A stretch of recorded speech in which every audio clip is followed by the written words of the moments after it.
اے پیارے ساتھیوں، مأمون امیر المؤمنین تھے اور ان کے دو بیٹے تھے جو کہ نحو کے بہت بڑے عالم ابو زکریا الفراء سے علم حاصل کرتے تھے۔ وہ دو بیٹے جو امیر المؤمنین کے بیٹے تھے، شہزادے تھے، جن کی خدمت کے لیے بے شمار غلام موجود تھے، ایک دن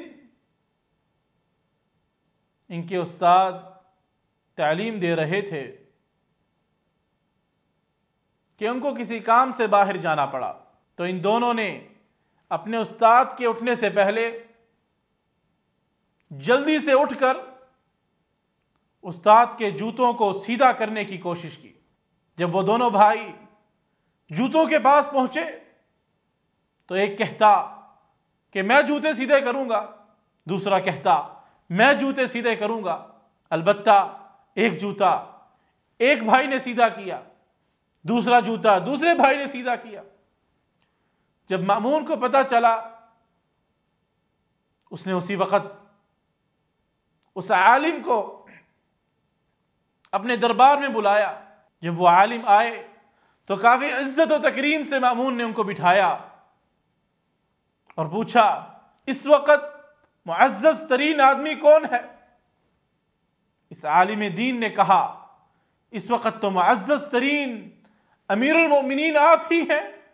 مأمون نے کہا، اس وقت عزت والا میں نہیں ہوں، معزز ترین اور عزت والے آپ ہو جن کے جوتے میرے بیٹے سیدھے کر رہے ہیں۔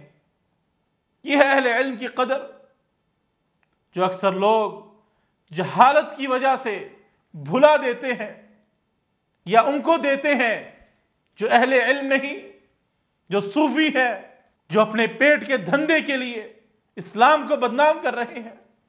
لیکن اہل ایمان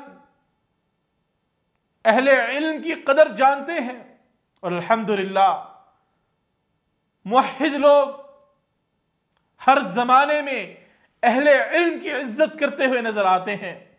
آپ یہاں سعودی عرب کی طرف دیکھ لیجئے، یہاں کے علماء کافی عزت سے رہ رہے ہیں، اور یہاں کے حکام ہر زمانے میں ان کی عزت کرتے ہوئے نظر آتے ہیں، ان کو اپنے سے زیادہ افضلیت دیتے ہوئے نظر آتے ہیں۔ مالک الملک سے دعا ہے کہ اللہ سبحانہ و تعالی ہمیں علم کی نعمت سے نوازے۔